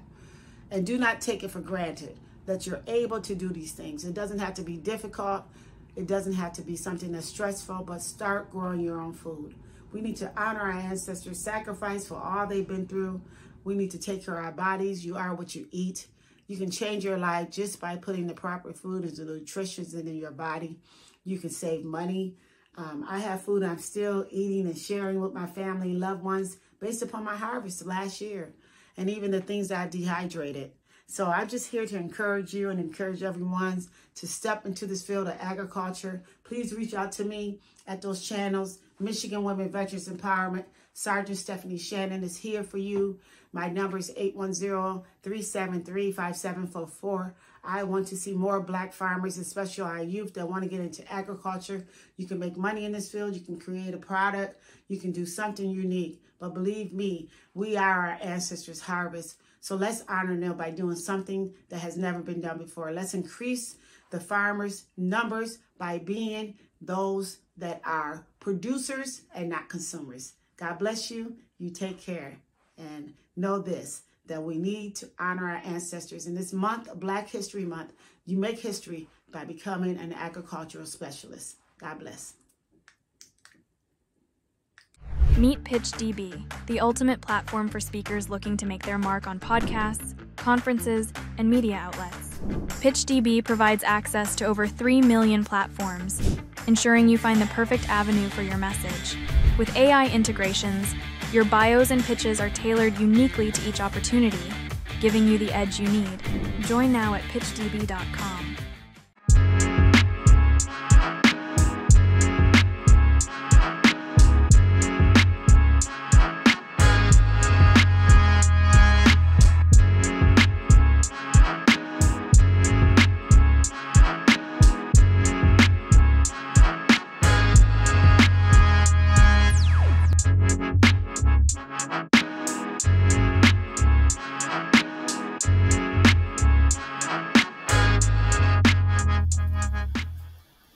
Hello and welcome. What an honor it is to share this moment in time with you. My name is Tawana Woolfolk, and I am an embodied, biracial, queer, neurodivergent, non-childbearing, 44-year-old female identifying person. By trade, I chose to obtain a master's degree in clinical social work from Smith College School for Social Work, and I'm coming into my 21st year of clinical social work practice. I am the proud CEO and founder of an integrated healing and healthcare practice called Sacred Ground Institute.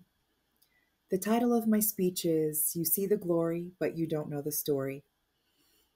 Today, I want to take you on a deeply personal journey, a journey that spans across the intricate paths and routes of my life. It's a story of resilience, trauma, triumph, forgiveness, empowerment, and above all else, healing. In September of 2023, I experienced an in-person reunion that transcended time and space. After 38 years of separation, I found myself face to face with my birth mother.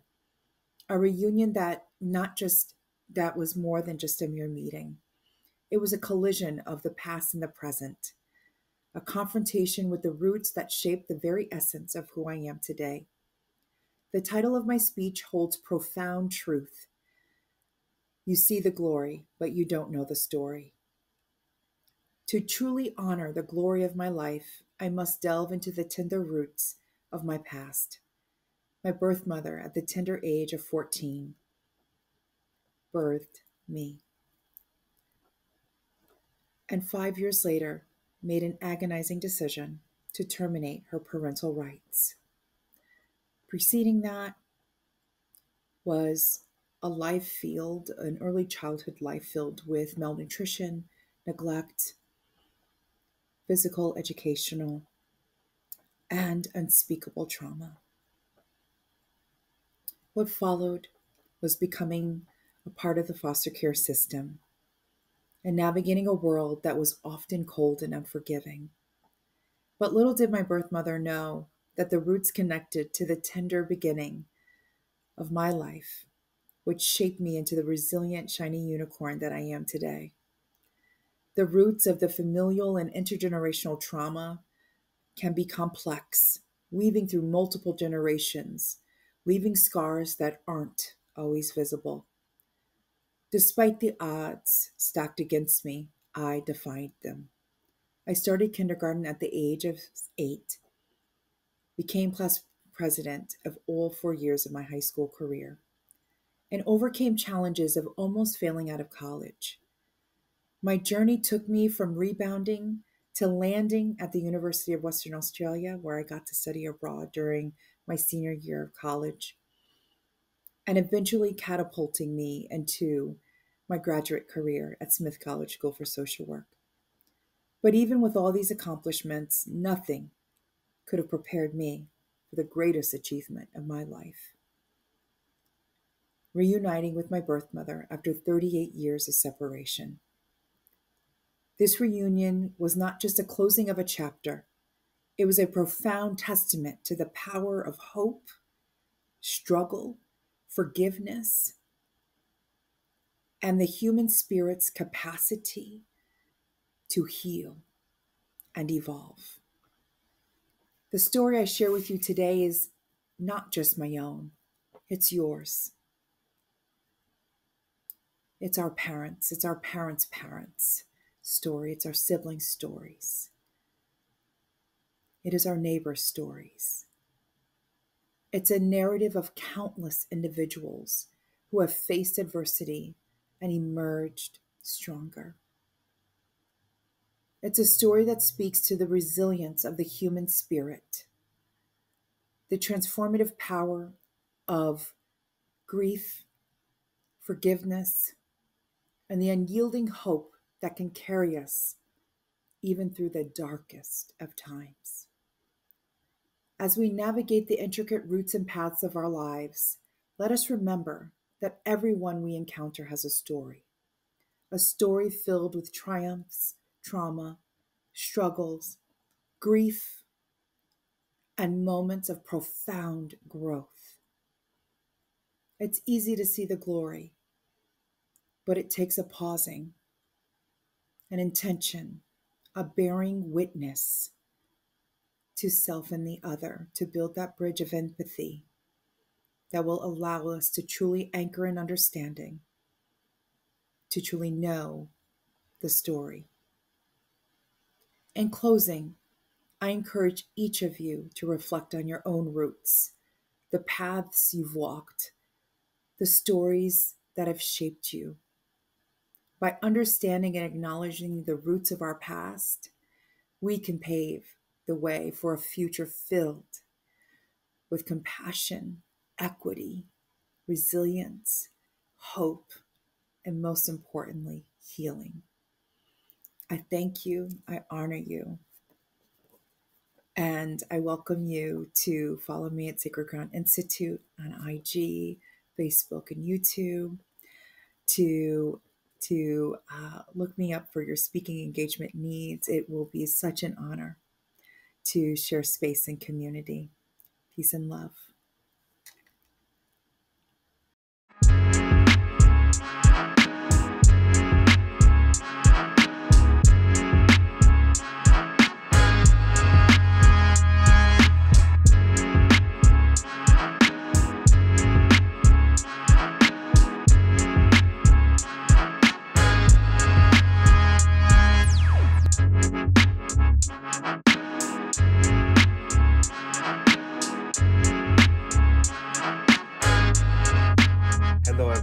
My name is Jonas Nyange, a consultant and speaker from Toronto, Canada.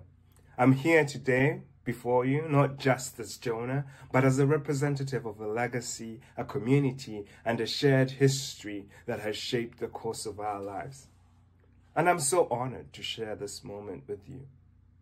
Black History Month invites us to reflect on the sacrifices of those who blazed trails before us. And today, I want to talk about a concept that transcends that history. A concept that resonates with the very spirit of Black History Month: owning your power. In a world that sometimes confines us to these echo chambers, that can prevent us from learning, reflecting, and honoring. And I say that because today some of us will find ourselves in different places. Some of us are still learning, and that's okay. To honor and reflect, we must first learn. And so my heart is postured towards both reflection and honoring. Owning your power is not just about acknowledging the struggles of the past. It's about drawing inspiration from those struggles to shape our present and future. As we look back at the lessons of Black history, we see courage, resilience, and the strength of community. It's now our turn to step into the stage of life, embrace risks, and seize the countless opportunities that surround us. We stand on the shoulders of those who risked everything. They risked everything for freedom, for justice, and for equality. Their sacrifices were not in vain, because the lesson for us is very clear. We must dream and pursue that highest quality of life. Harriet Tubman wisely said, and I quote, "Every great dream begins with a dreamer. Always remember you have within you the strength, the patience, and the passion to reach for the stars to change the world." Chasing our dreams requires relentless effort. Even when the path seems unfamiliar and doubts are lingering, we must take the risks. Consider the unimaginable struggles and injustices faced by those who came before us. If they achieved remarkable feats under oppressive circumstances, what excuse do we have not to accomplish our dreams? None. Absolutely none. I know I can't even come up with one excuse. Barack Obama once said, and I quote, "Change will not come if we wait for some other person or if we wait for some other time. We are the ones we've been waiting for. We are the change that we seek." Let this be the driving force that propels us forward, armed with resilience, determination, and an unwavering spirit. As we navigate our individual journeys, let us do so with the knowledge that opportunities are many and the possibilities are endless. Let us march ahead undeterred, for the strength of our dreams far surpasses any adversity we may encounter. Before I conclude, I want to take a moment to honor those who paved the way for us. I come as a person, but I stand as 10,000. Every room I walk into, I'm not just representing Jonah, but I'm also representing the people that paved the way for us. I am unapologetically Black, and when I walk into a room, my Blackness comes with me. I urge you to stop making the world think that we are by ourselves on our journey to our ambitions and our passions. Please lean on your community, or at the very least, find your tribe. Your skin color, your hair, your culture won't be loved by everybody, but they mean something to somebody, and that somebody is part of your tribe. Without the sacrifices of those before us, I wouldn't be here. I wouldn't be taking up seats. And I know for sure I wouldn't be pulling myself up to the tables with courage. I would also love to acknowledge the indigenous communities in North America that supported the arrival of Black people.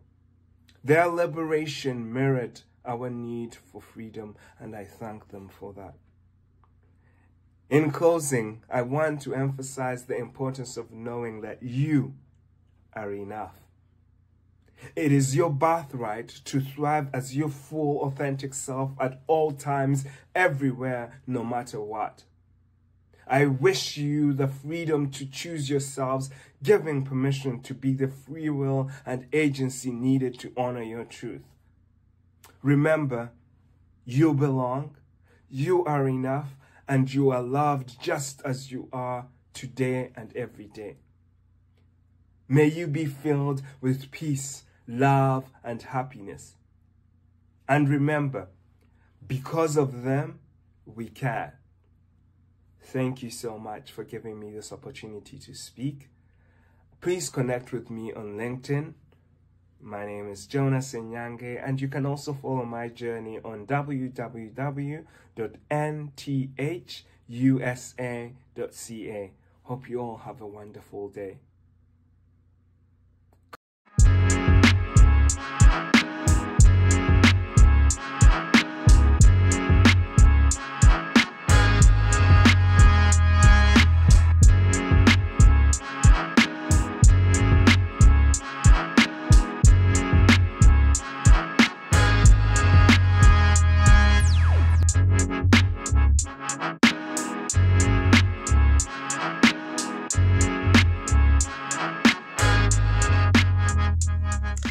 Greetings to you. I am Dr. Rosalind Bagby, the founder of Sword of God's Word, founder of ACE, which is Accountability Council Education. Apostolic Council Education is what it is. And I am also a book author and a part of the Black Speakers Network. It is such an honor to be before you and to be able to share with you those things that are prevalent and before us in these times. As many of us are sharing, and what a powerful thing with words, and how words can come forth to express healing and deliverance, and to set many people free mentally just by words. Words have power. And I really believe that this is a strong, powerful title that has been presented to me, which is Unsung Heroes and Untold Legacies. When I heard the title, I'm telling you, it pulled at my heart because how many of us know that the grave is full of unsung heroes and untold legacies? I think about my father.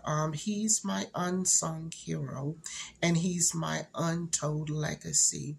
He was one that supervised over Amtrak in times when it was difficult, and it was not popular for one that is of color, a black person.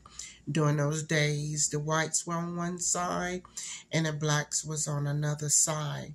And we have come such distance since those times, but he came up in times of great struggle and great depression. And he's my hero. He's my hero because he was able to accomplish something in spite of what the times looked like. I looked at something that the late Martin Luther King had wrote down, and I thought it was very profound for the subject and for me talking about my father. And it says, your ultimate measure is not where you stand in moments of comfort and convenience, but where you stand at times of challenge and controversy. And I do understand that my father, he stood in times of challenge. He stood in times of controversy. And one of the other persons that I would say that I would love to say that is one that I would say is an unsung hero and an untold legacy. One of the young ladies that myself and my husband had raised up back in the 90s, and she felt like that there was no good in her and that God could not use her because of what she believed about herself. But God had something different for her beyond what she believed. And when she got set free mentally, I tell you, God used used her beyond measures. And I remember the day that she cried. She cried and she said that God could use somebody like me. How could he use someone like me? And she wept. And I tell that story quite a bit wherever I go because I find it to be so humbling and so powerful because she did not see the good or the quality that was in her. As I looked up the title, and I looked up to get the understanding or to be able to just relay what it means to be an unsung hero and an untold legacy. It states that an unsung hero is a person who has achieved great things or committed acts of bravery or self-sacrifice, yet is not celebrated or recognized. An unsung hero may be someone who acts bravery in battle without notice, or someone who sacrificed himself for the good of the group without recognition. And we have many of those who have sacrificed themselves, who have gone through many different things, but have not been recognized. But I tell you one thing, whether man recognize or not, God has recognized and he honors. The Bible says that he will cause your name to be known in the earth. That's the God that we serve. And at this particular moment, I would like to say that there's good in you, just like the woman, Liz, who thought that there was no good in her. She didn't know that there was a hero in her, that once she got set free, God used her to set other people free, to heal them, to speak words of encouragement and so forth. She is an unsung hero and an untold legacy. And so are you. Never give up on the thing that is in your heart. And even as I would even go back to state with my father, never allow the difficulties of life to keep you from your dream and your vision. You were birthed for a reason, because they're good in you. There are goods in you that you have yet to see. Remember, the grave is full of unsung heroes and untold legacy. Once again, I am Dr. Rosalind Bagby. You can find me on Instagram under Dr. Rosalind Bagby.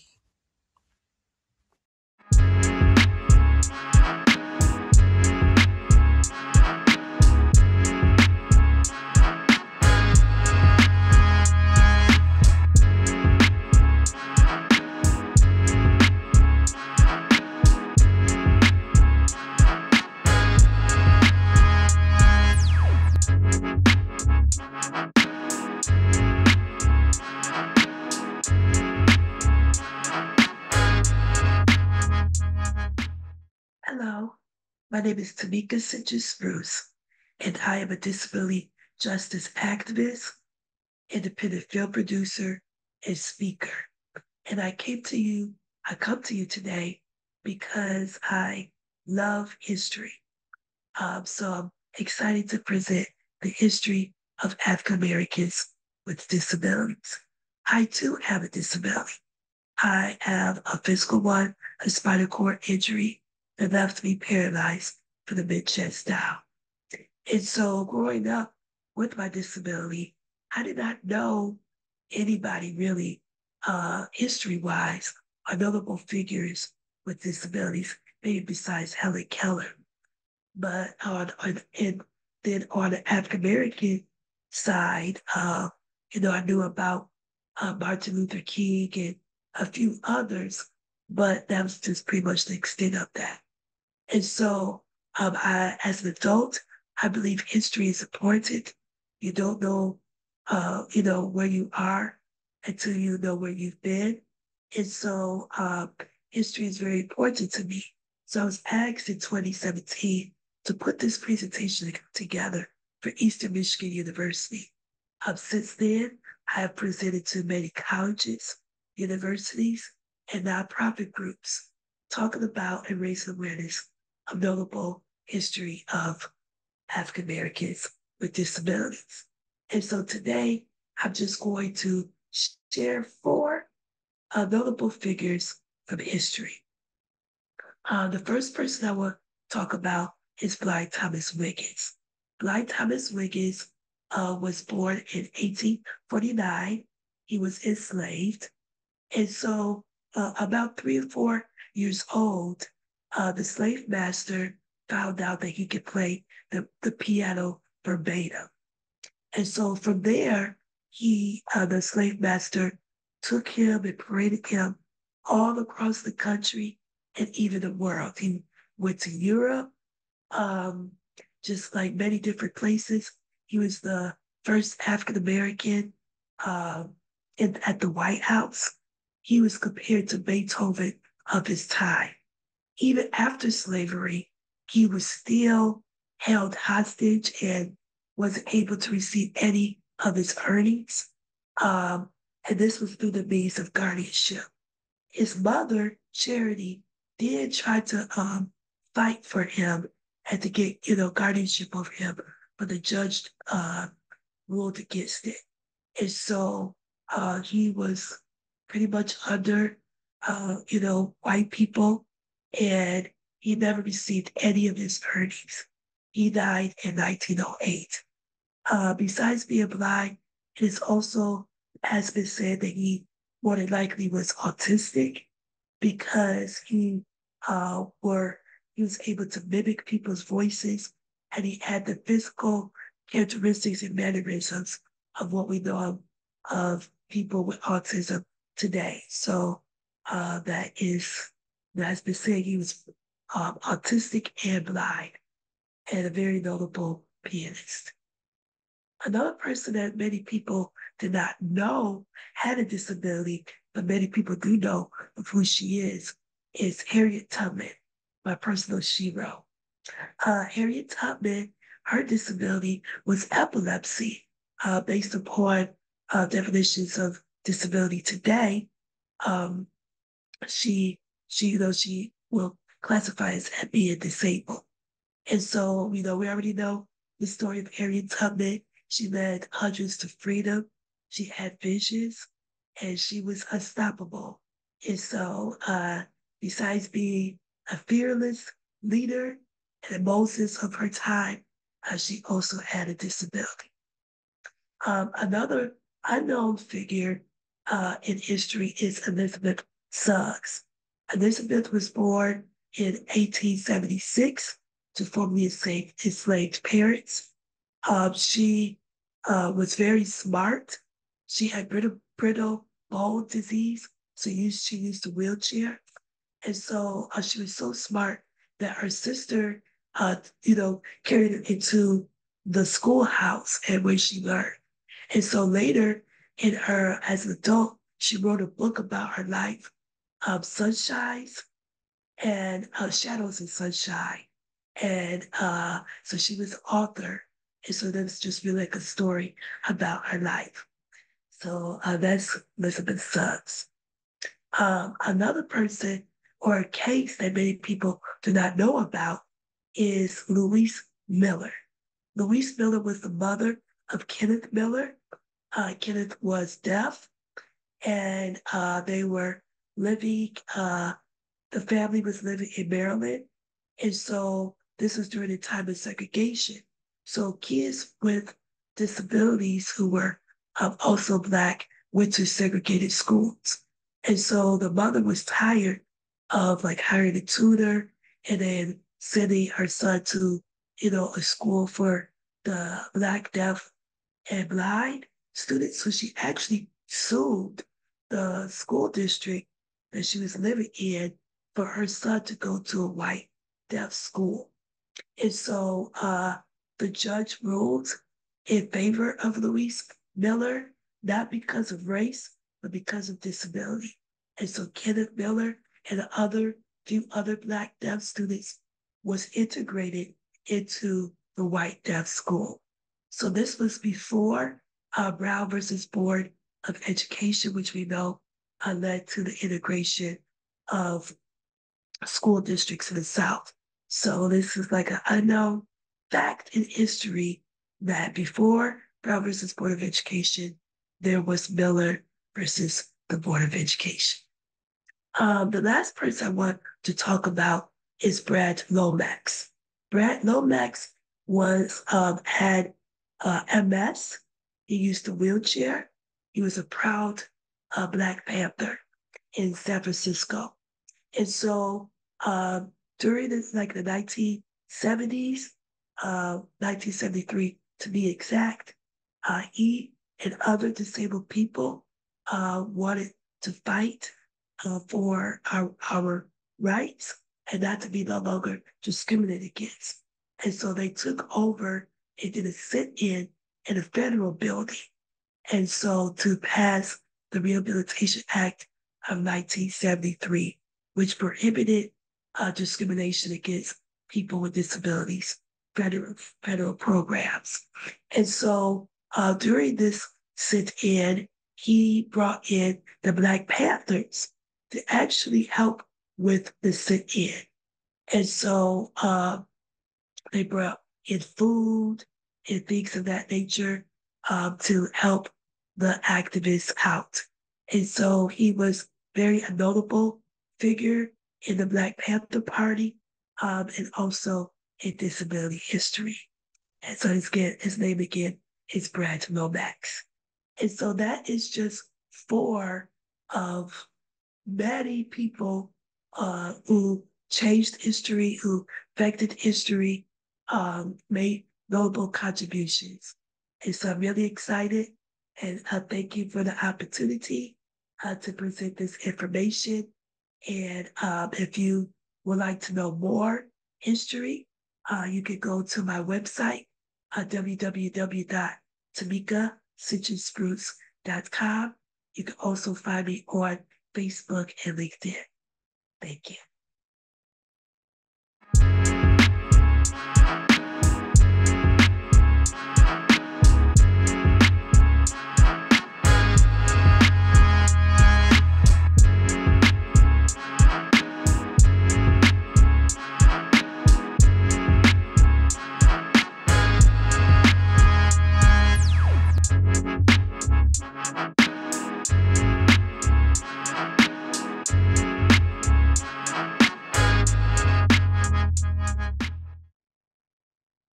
Hi, my name is Valerie Fox. I am CEO of Butterfly Fox Productions, best-selling author, and storyteller.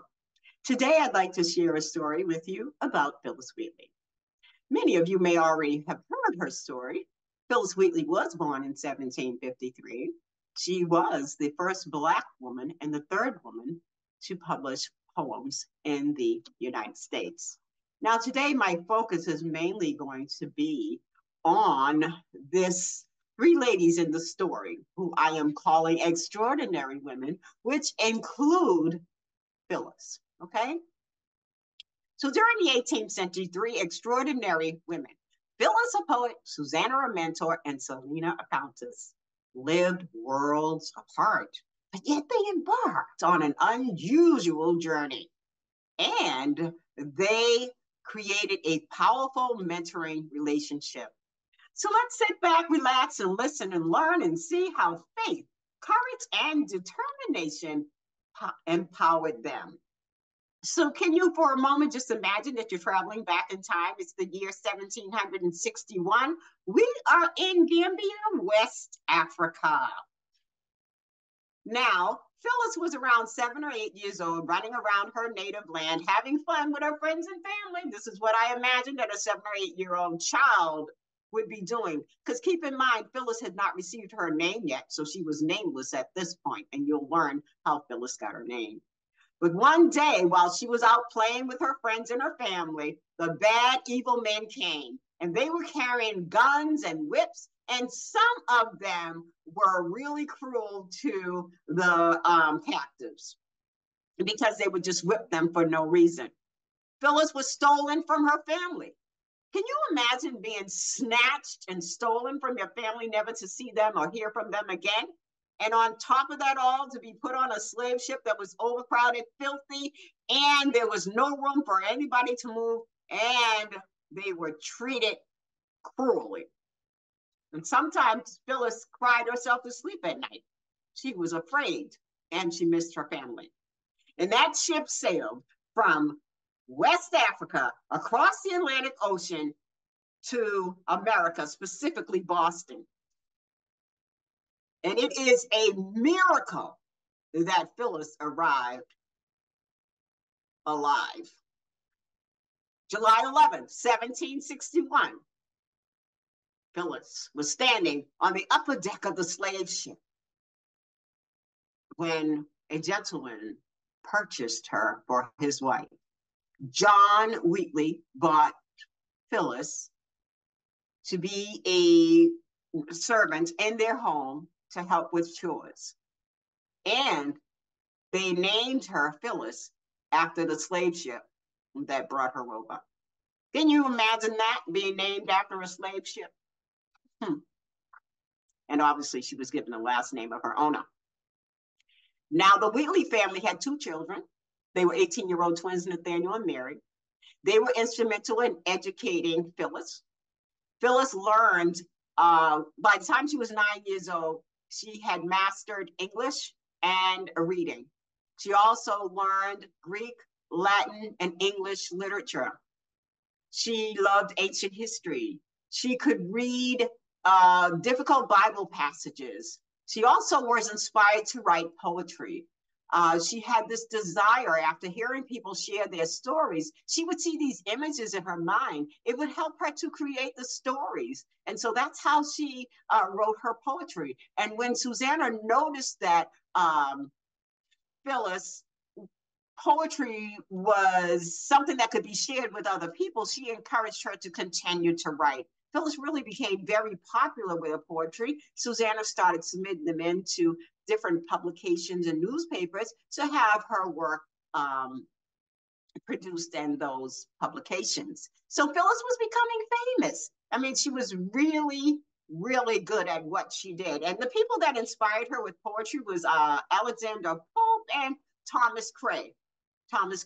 In fact, Phyllis said that she would see some images in her head, and then she'd see some pictures in her mind, and then it would inspire her to write the poetry. She was 14 years old when she wrote her first poem on Messrs. Hussey and Coffin, and it was published in a Newport Mercury newspaper in Rhode Island. Susanna continued to share Phyllis's poetry. She shared it with her friends, privately and publicly. Some of them would ask Phyllis to write poems for them. Her work, again, I told you, was frequently published in local newspapers, and she was becoming popular. Now, one of her favorite poems was a tribute that she wrote to George Whitefield. George Whitefield was the chaplain of Selina Hastings, and we told you that Selina was the Countess of Huntington, and later she would become Phyllis's patron. Now, Susanna was thinking, you know, Phyllis' poems have been published. People were really liking her. Let's compile a book of poems together, submit it to a traditional publishing company, and get her works published. Guess what? They didn't publish her work. They rejected the poetry. But that put Susanna into overdrive. She said, they won't publish it. I'll find someone who will. She reached out to Selina Hastings, the Countess of Huntington. She asked her if she would help her with Phyllis's book, and she agreed. So Selina said, yeah, I'll provide financial support, and I'll also help to promote it. Now, what was so good about that is that John Wheatley decided, since they rejected the book of poetry with Susanna, that maybe he should gather 18 prominent men together, see if they could interview Phyllis. We said 18 distinguished men to interview Phyllis to find out if she was in fact the originator of these works. So in attendance were the governor, lieutenant governor, and John Hancock. Also, John Wheatley was there because they wanted to make sure that Phyllis felt comfortable. Now, Phyllis surprised them all. She answered every question, and to their amazement, she even passed the test. They wrote an attestation that Phyllis Wheatley was the author, and it would be included in the book. Now, can you imagine journey into England? I mean, 12 years, think about it, 12 years after Phyllis arrived in America, she was on her way to London, England to meet Selena Hastings, who was going to help her publish her book and also make arrangements for her to meet people, to network and share her poetry with them. This is such an amazing story. And for the first time since she left Africa, Phyllis was free. But Phyllis's visit was cut short because Susanna became really ill and Phyllis had to return to Boston. But Phyllis knew that her work would be published. So when she returned home, she sat with Susanna by her bedside. And on September 1773, Poems on Various Subjects, Religious and Moral, was published. Now, this book contained 39 poems, and they did this, they called a frontispiece, where it showed Phyllis Wheatley engraved on the front. And that was done by a Scipio Moorhead, who was also a slave. But I tell you, Phyllis did a dedication to him in her book. Now, we talked about how Selena Hastings financed the book. And she continued to mentor and coach and stay in Phyllis's life and Susanna's. But Susanna died in March 1774, and that mentoring friendship obviously died with her. And Phyllis's life changed drastically after that. I mean, even though she married a free man in 1778, his name was John Peters, but he was incarcerated because he had unpaid debt. They had 3 children who all died in infancy, but Phyllis just kept fighting to survive. So on December 5th, 1784, Phyllis died with her poetry and dreams inside. So the moral to this story is never, ever give up on your dreams, because dreams do come true. And believe that God works in mysterious ways. I'm going to recite one of her most recited poems called On Being Brought from Africa to America. 'Twas mercy brought me from my pagan land, taught my benighted soul to understand that there's a God, that there's a Savior too. Once our redemption neither sought nor knew. Some view our sable race with scornful eye. Their color is a diabolic dye. Remember, Christians, Negroes, black as Cain, may be refined and join the angelic train.